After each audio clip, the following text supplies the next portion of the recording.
Hey, what's going on, guys? You guys have tuned into Tough Teens, and on this channel, we talk about the troubled teen industry, behavior modification schools, behavior modification programs, wilderness camps, boot camps, and more.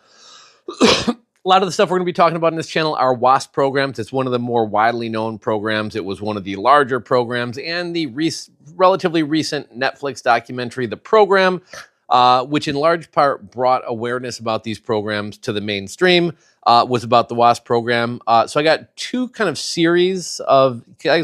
series that we're going to be working on for probably the next couple of weeks here. One is the survivor stories, where we share stories of those who are in WASP programs. And the second one is going to be a series of kind of WIKI videos where we kind of give an overview and talk about some of the different schools. I just did one the other day talking about Spring Creek Lodge. In today's video, we're going to be talking about Paradise Cove. We'll try to go through all the WASP programs, and we'll probably branch outside of WASP as well. So if you guys wind up enjoying these videos, make sure to hit that thumbs up button down below. Or if you just want to bring more attention to this issue, if you'd like to be notified of future videos coming up, be sure to hit that subscribe button down below and ring the bell. And as always, would love to hear your guys' comments, questions, anything else you have to add. So without further ado, let's talk about Paradise Cove. Paradise Cove ran from 1994 to 2000, and it's in Ofaga, Samoa. It's a behavior modification program. And here's a little bit of the history and background about this program. Paradise Cove was a WASP behavior modification program which opened in Samoa in 1994. It was marketed as an academy that employed tough love to help troubled teenage boys. It was reported that at one time as many as 450 boys were enrolled in the program. It was reported that many of the boys in the program were sent there for using illicit drugs, failing in school, or running away from home, although a few were sent there for simply talking back to their parents. Tuition was reportedly nearly $30,000 per year. I thought that was going to say per month, $30,000 per year. And you would think it would be cheaper than some of the other programs. I've heard Spring Creek Lodge was like $3,500. So that's what, 12, 24, 30, 36,000. Oh, so I guess it's slightly cheaper than Spring Creek Lodge and some of the statewide programs. Paradise Cove was one of the first WASP programs to be located overseas. It is reported to have operated 5 campuses throughout Samoa in La Tierra, Sinalali Beach, Faga Beach, Fagatelli Beach, and Vavau Beach. The exact locations of most of the campuses are unknown, although the main campus appears to have been located on Main South Road near Ofaga on the island of Upola, Samoa. This location was found by examining and cross-referencing images of Paradise Cove to images of a resort which appears to be located at Paradise Cove's former location. And I think this may be the case with Spring Creek Lodge Academy as well, Spring Creek Lodge. I think it may have turned into like a fishing lodge. Somebody correct me if I'm wrong. In addition, let's see, shortly after the closing of the program, interesting, this location is very close to 2 churches of Jesus Christ of Latter-day Saints, LDS. The La Tierra location is reported to have housed entry-level boys. Although the program was located in Samoa, it conducted its business from an office in St. George, Utah. Paradise Cove was investigated by the U.S. State Department in 1998, which found credible allegations of child abuse and neglect there. The State Department then issued a statement advising parents not to send their children there, but was not able to shut it down as the State Department had no power to regulate or close overseas schools. In 2000, the school was reportedly shut down by the Samoan authorities following the State Department's investigation. Some survivors report that Paradise Cove continued to operate until 2002. You know what's kind of crazy? You would think, okay, you don't have the power to shut something down in Samoa, but anyone who, because obviously there's transporters who take kids there, any transporter who transports a kid outside of the United States, period, it should be period, but to Samoa, you are a child trafficker and we're going to throw you in prison forever, right? Like that's a pretty easy way to shut it down. Or the head office is in St. George, Utah. How do you not go after the head office? I don't get it, but it is what it is. It is reported that many boys were sent from Paradise Cove to other WASP programs, including Spring Creek Lodge and Casa by the Sea. Some survivors have also reported that there are other programs in Samoa, namely Coral Reef Academy in Vitelli, which may be reincarnations of the Paradise Cove program. Coral Reef Academy is still in operation today. And yeah, I spent my time in Spring Creek Lodge around the year 2000. I guess Samoa was shut down in 99. There were some kids at Spring Creek Lodge when I was there who had come from Samoa. And I talked about this in the previous wiki about Spring Creek Lodge. There were a number of kids who had been in Samoa who still had those, I believe they call them lava lavas. They were basically like sarongs or, kind of like beach skirts. They were allowed to wear those at Spring Creek Lodge because they came from Samoa. And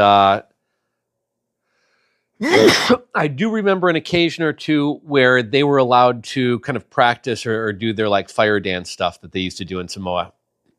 As far as the founders and notable staff, Brian Vaifanu was the owner and director of Paradise Cove. He began his career with WASP at Cross Creek. When Paradise Cove was closed by Samoan authorities, Vaifanahu returned to Utah to continue working at Cross Creek. He later left to open Midwest Academy in Keokuk, Iowa. Next, we got Dace Goulding. Dace is reported to have began his career with WASP working at Paradise Cove. After PC's closure, Goulding went on to open Casa by the Sea in Mexico. He then went on to open Darrington Academy with his friend Richard Darrington. And lastly, we have Dwayne Lee, is Brian Vanahu's brother-in-law, and is reported to have worked at Paradise Cove as a director until its closure. After Paradise Cove closed, he went on to work for an arm of Teen Help called Parent Resources Hotline, where he served as admissions coordinator for High Impact. So the program structure, like other WASP programs, Paradise Cove used a level system consisting of 6 levels. On level 1, boys on this level wore yellow shirts. They had no privileges and had to ask staff's permission to do everything. Level 2, boys on this level wore blue shorts. Level 3, boys on this level wore red shorts. This was considered the highest of the lower levels. At this level, they could phone their parents 1 time per month. And I think that was the case at Spring Creek as well. Level 4, this was the first upper level, and boys were expected to act like junior staff. It's reported that the boys on this level were allowed to call home and leave the campus for short periods of time. And then there's no additional information on level 5 and 6. Like other WASP programs, Paradise Cove forced children to attend emotional growth seminars in order to progress through the program. In order to graduate, the boys had to complete 4 intense 3-day seminars. These seminars were described by one staff member as being very confrontive and very feedback-oriented. Many boys broke down in these seminars due to the intense and abusive methods and were forced to leave and repeat the seminar again months later. Parents also had to attend 2 weekend seminars, which were used by PC to indoctrinate the parents into their set of beliefs. And here's an interesting thing, right? Like, to be honest with you, I don't even know if WASP is still around. I know there's other iterations and other similar programs. I wonder if we could find out where these seminars are being held, and those of us who want to put an end to this abuse could maybe show up at those locations, and if not protest and kind of cause a scene, maybe kind of like bring some additional awareness to the parents who have their kids in these programs. Just a thought. The only method of therapy used by Paradise Cove was reported by survivors to be comprised of highly confrontational attack therapy groups called encounter groups. One survivor remembered they just circle you and they start yelling at you at the same time and say how shitty of a person you were. Things like you're worthless, you're pathetic, you're a piece of shit, you're a compulsive liar, and nobody likes you.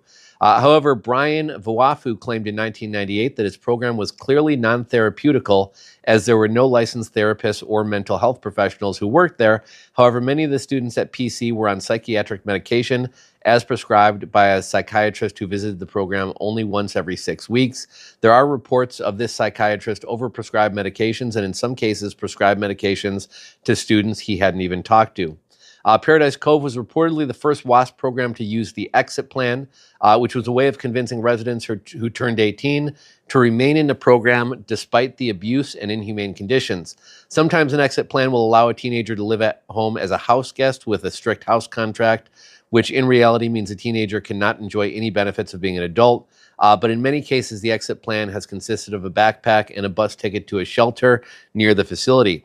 It suggests that parents keep health insurance on the teen for 6 months and give their child $30 and 3 nights lodging in a motel. Otherwise, teens are on their own. The exit plan spells out rules of banishment and conditions, if any, for the child's return to the family. The only way of re-entering the home is for the adolescent to agree to abide by the parent rules.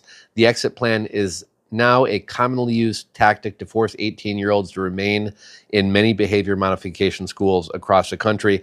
And here's an interesting thing, two interesting things. So first off, isn't it ironic that these parents supposedly want to save their children, want their kids to have a good life, but because you don't want to stay in, maybe the parents don't acknowledge it's an abusive program, because you don't want to stay in an abusive program, the solution to fix your life is to basically make you homeless, to where, what are girls going to do? Probably prostitute themselves. What are guys going to do? Probably sell drugs, rob somebody, steal something. Like, it's pretty much a guarantee, and just being on the streets is dangerous in and of itself. So this is pretty much a guaranteed way to have your child either raped, killed, or wind up in jail.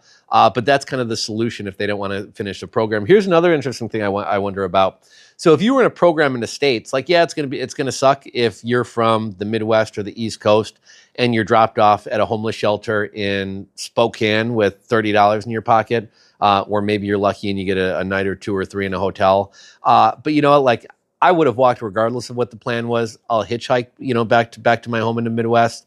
But if you're in a program in Samoa or Jamaica or other countries, do they have to at least bring you back to the States, or are they just going to throw you out on the streets in Samoa and you're now essentially an illegal immigrant in Samoa?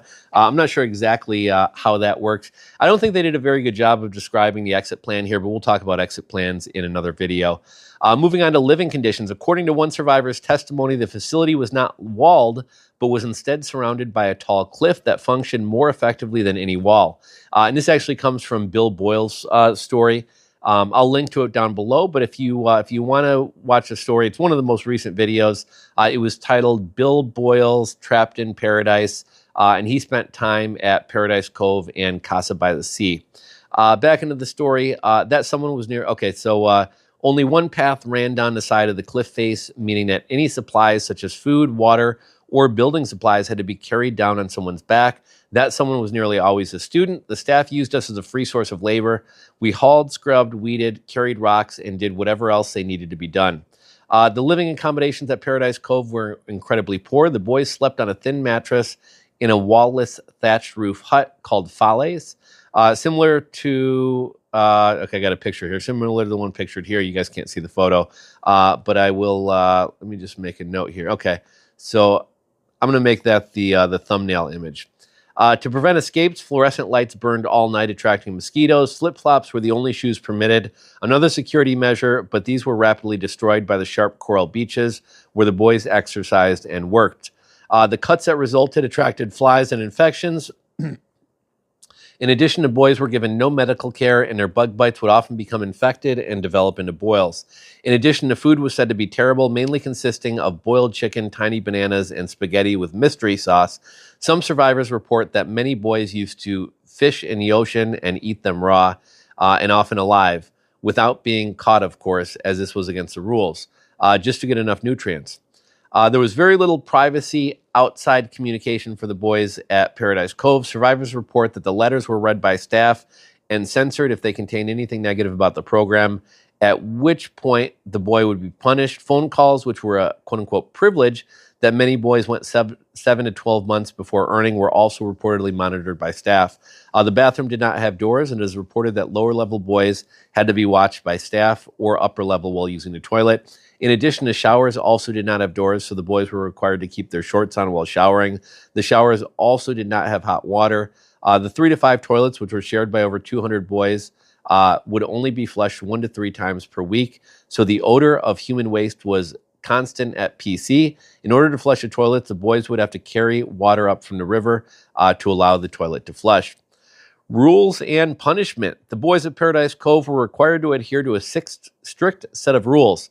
Some of these rules included being watched at all times by upper-level detainee, even in the bathroom, and when they are sleeping by upper detainees, watch them in order to secure lack of personal space. No eye contact with other detainees. Eye contact was discouraged because it was considered unauthorized nonverbal communication. No talking out of turn, no sarcasm, no swearing, no burping without permission, no making facial expressions without permission, no nonverbal communication, no masturbation, and required to sit in proper position. If a boy broke one of the rules, they would be given they would either be given a consequence or a physical punishment. The consequences also had levels based on the severity of the rules. The levels were as follows. Category 1, consequences were usually given for smallish infractions such as talking out of turn, using sarcasm, swearing, or nonverbal communication. Category 1 offenses were reportedly not very harsh, but obtaining enough of them could land a boy in further trouble. Category 2 or Cat 2 consequences meant that a boy would be sent to the worksheet room, a larger hut where the boys had to sit cross-legged on the ground with their hands on their head and listen to hour-long tapes about things such as the life of Henry Ford or symphonies of Mozart. After the tape ended, they were required to pass a quiz about the tape in order to get credit for it. After they collected a certain number of tape credits, varying by level of offense, they could leave and go back to their group. Every 2 to 3 hours, the worksheet room was required to do an hour-long set of brutal exercises called skills by way of additional punishment. This form of punishment was often used. Failure to complete the required push-ups, sit-ups, etc., even if the failure was physical, resulted in a Category 3 offense. And I'm noticing a lot of this wiki is put together based on Bill Boyle's story, just because, like, word for word, they're taking things like that out. I also noticed from reading the Spring Creek one, having been someone who spent time in Spring Creek myself, it's very much so kind of a cursory overview. They're really not getting into kind of like the day-to-day things. So if you spent time in Paradise Cove and you kind of want to add to what Cat 1 through Cat 5s were about, what the punishments were like, what the penalties were like, what the food was like, please drop a comment down below and enlighten us all. Category 3 consequences also resulted in the boys being sent to the worksheets room, but it came with an additional consequence of losing a level, and they were required to spend a minimum of 1 day in observation placement. Cat 4, Category 4 offenses included things like masturbation, making plans to run away. Category 4 consequences also resulted in the boy being sent to the worksheet room, but it also came with the additional consequence of losing a level, and they were required to spend a minimum of 2 days in observation placement. Here's the thing about running away, right? Like, we used to always talk about running away. I know at Spring Creek, we used to hear at times you could hear a train whistle. So we knew there was a train within like a distance that you could run to. The staff at Spring Creek would often say, like, oh, it's 50 miles to the nearest street light. You'll never get away anywhere. There's bears and mountain lions and animals out there, which is true. They were. At one point, there was a mountain lion on a basketball court at Spring Creek. Bears used to go through our trash. So yeah, there definitely are wild animals out there. I don't know if the whole street light thing was true, but we could definitely hear a train. Obviously, noises can travel very far, but like we used to always kind of like daydream and kind of talk about running away. And I remember that was oftentimes one of our plans was to run and catch a train away. But if you're in a place like Samoa or Jamaica, like there is no running away. Like, if I run away from Thompson Falls, Montana, I can try to go live in Spokane. I can try to hitchhike back to the Midwest. If I'm in Montana or Samoa, like you are trapped on an island. Obviously Jamaica's far enough. You're not going to get home from Jamaica.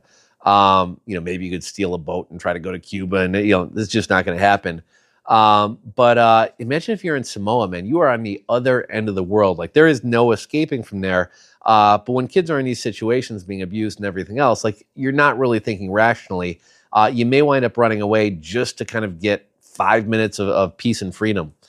Getting back into the wiki here, Category 5 consequences also resulted in a boy being sent to the worksheet room, but it also came with the additional consequences of losing a level, and they were required to spend a minimum of 3 days in observation placement. Category 5 offenses included self-inflicted injuries, being physically aggressive or violent, and running away. For Category 3 to 5 offenses, boys would be put in observation placement. Observation placement, or OP, also called the box or ISO, was a form of solitary confinement used to punish boys at Paradise Cove. The isolation rooms were 3 by 3 foot boxes where boys were reported to have been made to stay for days at a time. Boys were forced to lie on their stomachs or sit cross-legged in these rooms and were often restrained or hogtied with handcuffs, shackles, or even duct tape. Isolation was seen as the king of punishment at Paradise Cove. According to one survivor, ISO, as we called it, was a hut with 3 4 by 4 foot stalls, concrete floors, and a tin roof. Each stall could be closed off with the use of Dutch doors. Boys in ISO were also required to sit cross-legged with their hands on the head. Failure to do so resulted in being hogtied. They were given water twice a day, allowed to use the bathroom once, and fed once or twice. The meals were a glass of water and a bowl of white rice, which was left out so that the water would warm and the rice would cool to room temperature. The ISO box got very hot because of being enclosed with no windows and having a tiny roof. Boys often came out covered in scabies and fungal rashes. A legal complaint filed in 2001 discusses 2 other cruel and unusual punishments that boys at PC were subject to. The first was called limbo and consisted of boys being forced to spend many weeks performing extreme manual labor. During limbo, they would be forced to clear the beaches of coral, weed the steep hillsides, build rock walls. During the day, they were only given 2 bowls of plain white rice. In the evenings, they would spend 2 hours writing essays, during which they were told that their pencil was not to leave the paper. Another punishment, which was similar to observational placement, was called La Tierra. This punishment consisted of boys being taken to an isolated jungle compound surrounded by an 8-foot barbed wire fence. The boys would be forced to remain in the isolated compound for 14 to 16 hours each day, during which time they were only given 2 bowls of rice and some water. Failure to comply in the isolation room led to a boy being restrained, which is generally a euphemism for being beat up, sometimes with fists and feet, sometimes with sticks, chairs, or other objects. Physical punishments were used by staff at Paradise Cove, reportedly as a last resort. These punishments included holding a boy's arms in painful stress positions, punching, kicking, hitting, pushing, or throwing them against a wall. In fact, the enrollment agreement that parents had to sign to send their children to Paradise Cove, they allowed staff members at the program to use handcuffs, pepper spray, and electrical disablers to subdue the boys. The clause was reportedly removed from the contract following an investigation by Dateline NBC. Now think about this. What parent would ever sign off on not only sending your kid to a third world country, but allowing people to hit them with cattle prods or tasers, pepper spray them and beat them? Like it's absolute insanity. Paradise Cove is widely regarded to have been an extremely abusive program. Reports of abuse include a former resident told the 48 Hours crew that he was hogtied and handcuffed for 2.5 days. Former residents have reported that their mouth would be duct taped if they made too much noise, such as asking for water. During the 1998 48 Hours report, many of the boys at Paradise Cove had been reported to have contacted scabies, lice, ringworm, and were refused medical treatment for their conditions. Countless allegations of physical abuse, including kicking, punching, and hitting boys with objects. One survivor reported that the worst thing about the program was the constant threat of emotional and physical violence, numbed teens to the suffering of others. At one point, for example, a rumor spread that if a boy died, the program would be shut down and all the boys would be sent home. En masse, the teens decided to cause such a death. They chose the smallest, youngest boy to be their victim. Although stories differ as to whether they attempted to drown or stab him, the plot was known by dozens of boys, and no one tried to stop it. Fortunately, the boy survived. Not surprisingly, he later developed PTSD, but the incident showed that the teens involved were so desperate to leave and so accustomed to violence that committing murder seemed a reasonable means of escape. Paradise Cove was investigated in 1998 by the U.S. State Department, who found credible allegations of child abuse and neglect. In their report, they note that they found evidence to suggest that the boys had been subject to beatings, isolation, food and water deprivation, chokeholds, kicking, punching, bondage, spraying with chemical agents, forced medication, verbal abuse, and threats of further physical abuse. The State Department then issued a statement advising parents not to send their children there, but was not able to shut it down as the State Department has no power to regulate or close overseas schools. In 2000, the school was reportedly shut down by Samoan authorities. Following the State Department's investigation, it is reported by some survivors, however, that the program continued to operate until 2002. Let's see. Notable alumni. Joshua Lambert is reported to have attended Paradise Cove as a teenager. He was arrested on first-degree murder charges for allegedly stabbing his 2 elderly grandfathers to death at their separate homes in October of 2011. He was sentenced to life prison, and there's actually an article about him. Maybe we'll cover it in another story. Evan Abel is reported to have been sent to Paradise Cove as a teenager. Abel had been in and out of prison in Colorado over the span of a decade for various offenses, including assaulting a prison guard in 2008. His list of 9 felonies over a 4-year period includes aggravated robbery, assault, and menacing. In March 2013, Abel, who had been released from a Colorado prison due to a clinical error, allegedly killed a pizza delivery man, Nathan Leon, and Department of Corrections Executive Director Tom Clements before fleeing to Texas, where he died in a gun battle after a car chase and shooting an officer. And last but not least, Chris Sutton reportedly spent 3 years at Paradise Cove as a teenager. On August 22nd, 2004, a man entered the home of Sutton's parents and killed Chris's mother and blinded his father. It was later found out that Chris Sutton had hired this man as a hitman to kill his parents. Chris was ultimately found guilty on charges of first-degree murder and attempted murder and sentenced to 3 life sentences. So we do have some testimonials. We'll maybe cover those in a future story. But this is the wiki on Paradise Cove, Afaga, Samoa. Part of the WASP program, the Worldwide Association of Specialty Programs. So again, if you enjoyed the video, give it a thumbs up. If you're not subscribed to the channel, click that subscribe button down below and ring the bell to be notified of future videos. Again, we're going to be working on these Survivor series as well as these kind of wiki videos of various programs. As always, drop your comments, share your experience in the program, especially if you were in Paradise Cove, and we'll catch you guys on the next video.